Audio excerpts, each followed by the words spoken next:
What is up, y'all? This is a little bit of a test. See if we can start doing some things like this a little bit more often. But yeah, just I'm gonna start using props madness. Pretty much every day. I mean, I've been using it kind of often. It's helped me with NFL. I'm 14-7 on NFL props, and I'm gonna use it more heavily for NBA every single day. And I'm considering doing a player prop specific like little quick video every day, whether it be early in the morning, or whether it be what I'm looking at the night before, maybe, or something of that nature. So I'm really looking for input from you guys, whether you want something like this, whether what will be a good idea, whatever the case may be. I'm looking for input. If there's something you guys want, I'll keep doing it. But I'm gonna go through some player props that I researched that I like. That Props Madness is helping me, make some good bets on. And if you want 25% off your first month, you can the link is in the description, or you can use coupon code SKEE25. What up, Jay Pacino? So only going to be on here for like probably 15, 20 minutes. So let's see if we can point out some of these looks that we were looking at here today. All right, let me get back over here to Props Madness. So first, I did think about Tyrese Maxey, but we're gonna skip this game. We're gonna go right over to the Spurs game, Spurs and Rockets. We're gonna go to Julian Champagny, and it's already in here because I've been researching it. But we looked at Champagny in the games when Devin Vassell did not play. We see he's doubtful here tonight. You can see, um, I mean, this is points. He's been pretty solid on points too. I guess you could go for more than what I chose. I mean, if you look here, Rock is pretty good defending catch and shoot. So I didn't really want to include the points. Um, Rebounds here, it's just something that I've been betting. I know it didn't hit the last couple of times. Um, but the number came down from 5.5, from 6.5 to 5.5. And more than just him hitting it, nine of these 11 games, you can go over here and we'll look at on a back to back. I mean, they really rely on him. I mean, let's pull up the minutes. So before we look at back to back, you see on the season he averages 28.3 minutes. Without Vassell, it bumps up about 4.5 minutes. And on a back to back, it goes up even more, 34.3. And you just see the production here, almost doubling this 5.5 number that we're asked to get tonight. And I understand when we look at it, yes, the Rockets are a really good rebounding team. It's not good matchup based. We're getting a favorable number.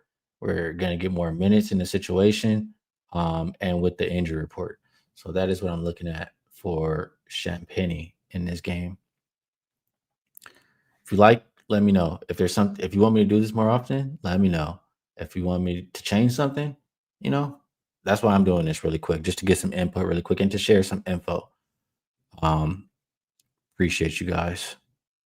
More of this type of shows. Okay. And I mean, maybe I'll do some stuff that's also sides and totals, just early looks or just more capping on the screen. Something like this. I want to continue to do more stuff like this. All right, so that's one look there for today. Um, Let me pull back up my list here. Another one I was looking at and that I did take. I mean, I did just talk about Ravino. So if you were over there, you got this one. But who are we taking advantage of? Let's go to Raptors and Warriors. There's no Jimmy Butler. Who are we taking advantage of? And in my mind, it's either going to be Will Richard or Buddy Hield. We know Will Richard starts. Um, Not necessarily hitting it. Hit rate 3 out of 6 without Jimmy Butler this year on a back to back. He only played one without Jimmy Butler.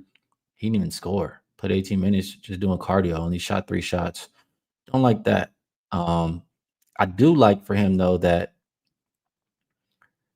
like it says, I'm sorry, my bad. Let me get here. Well, when I look at the injury report, first of all, no CMB, no Jakob does mean a lot less rim protection. I like to think he probably, you know, and it shows here. I mean, the amount of baskets he's getting at the rim, 35% of his shots compared to what Buddy Hield does. I would like to think he's more, but Buddy Hield has just been the more consistent guy. He's the better shooter. He gets to the basket too, 28% of his shots. And you see he's performed really well every time Jimmy Butler has not been out there on the court. So hit rate is 100% this year without Jimmy Butler at 8.5 points. Two of those games were on a back to back, cleared them in both. And yeah, you see the minutes as well on a back to back without Jimmy Butler. He's playing what 5.5 more minutes than his season average. And if it wasn't on the back to back, you can see that there. So a lot of good stuff to like for Buddy Hield in this game. I did go over on his points. The Lakers and the Nuggets, I like Rui. I like Rui. And I got a little better number than what's offered right now at -114, but over 7.5 points. And I mean, the reasons I like this one, and I will get better using this and getting more in depth with this stuff, but honestly, I don't have a lot of time today, and I'm just starting to use this on the screen, so bear with me. Um, with Rui, I'm looking at his recent games. Like this is since he's come back from injury, right? 18 minutes, 18 minutes. Didn't really hit his prop number. His prop number was 6.5 in this game, so he did hit it here. But 18 minutes, got 19 minutes here. Started to get a little bit of a better rhythm. Um, Shot a few more shots than the prior game. Got to 11. This game, maybe feeling a little bit better, playing more minutes, 21 minutes now, 10 shots. I just think he's getting back into his rhythm. He's getting his win. And it's a good matchup for him. Defense versus position. They're number 25. Defense versus spot up, number 25. It just a solid matchup for him. And who knows? He might even get back in the starting lineup tonight. Probably won't, but he will get more minutes, continue to get more minutes. He's playing well. And those are what I like for Rui. Just think it's a really, really short number. And he's getting back into form. Let me take a look at the chat before we keep going. Appreciate y'all too. Anytime we can get some insight, some of your time, Skee, we appreciate you. Ball, no ball. Hey, appreciate y'all, man. All right. All right. All right. All right. More stuff I wanted to talk about here. A couple more games we'll get through before I shut this down. I did want to look at, let's see.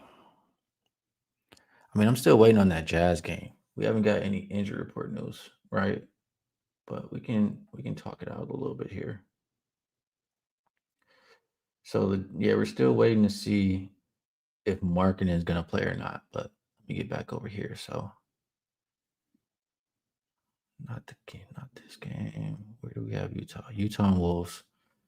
So what I was looking at here, it was a couple different things. One, we don't even have Walter Clayton Jr. listed, but I mean, I was looking at him.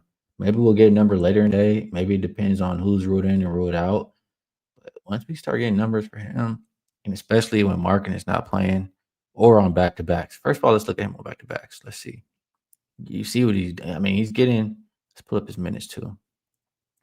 His minutes are on average, but he's scoring more. He's dishing it. Points plus assists. I mean, I'm a big fan of this guy. He was really good at Florida. He just needs opportunity. Let's look at when Markkanen doesn't play. He played. So there were two back-to-backs this season without Markkanen. And let's see, these are points, 10 and 15 points in both. Let's look at assist. He only hit his assist in one. Yeah, I'm trying to think about Walter Clayton Jr., man. Really, really am. 3.5 assists just seems way too short. Like just looking at what he's been doing lately. Look at this. And this potential assists. I mean, 15 potential assists, 10, 11, like 3.5 number. If we can get that again, like it's not out yet, clearly, but if we can get that again, I'm extremely interested in Walter Clayton Jr. And I just think his let me go back to minutes. Maybe his minutes don't increase too much without Markkanen. They still do increase. Still do increase. So I was looking at him. Another one I could look at who does have a line, and this would also be dependent on Markkanen. So without Markkanen, you see how Ace Bailey's done. Let's pull up his you see his minutes. He gets about 7 more minutes when Markkanen is not on the floor. Let's look if any of these were in back-to-backs. 2 of them were in back-to-backs, 15, 17 points. I'm just thinking about who's going to be able to not. I mean, I didn't even get into matchup and stuff. I'm just thinking about who's going to have the opportunity. Um, so I was looking at him. Honestly, I feel like his games at home are. Can I do home and road? Can we do splits?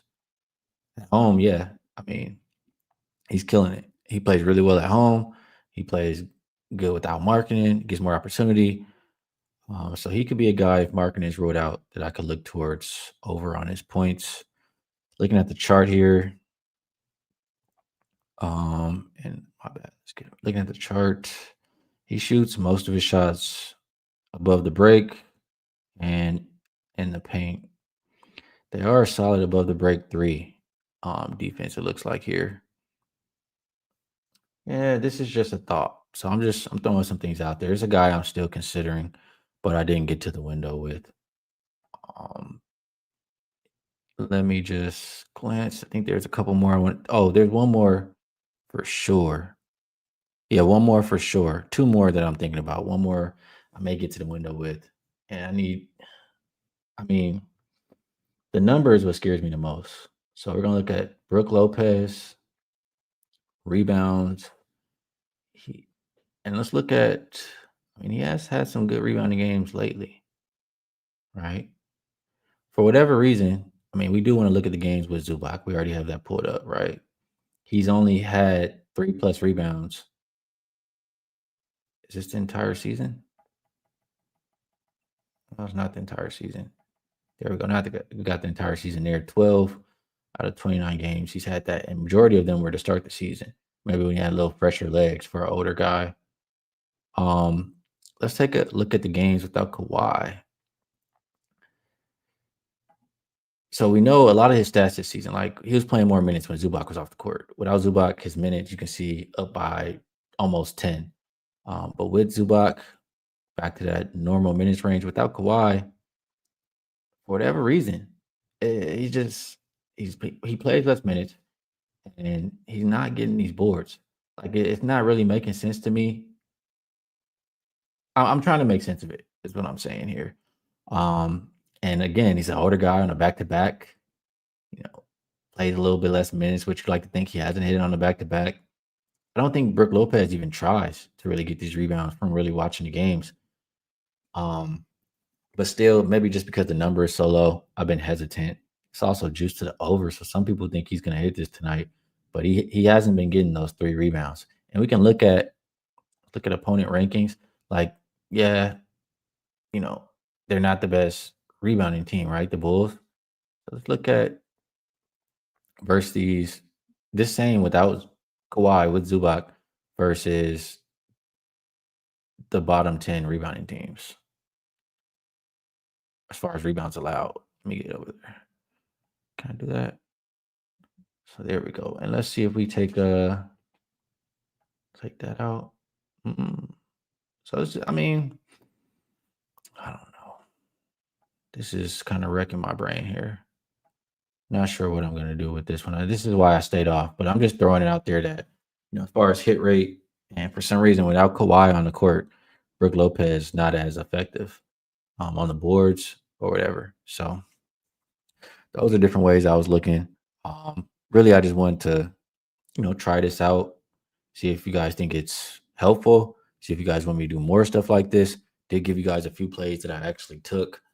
So yeah, if you want to do some of this research on your own, there's a link in the description. You can go to Props Madness on your own. Use code Skee25. You get 25% off. I think it's helpful.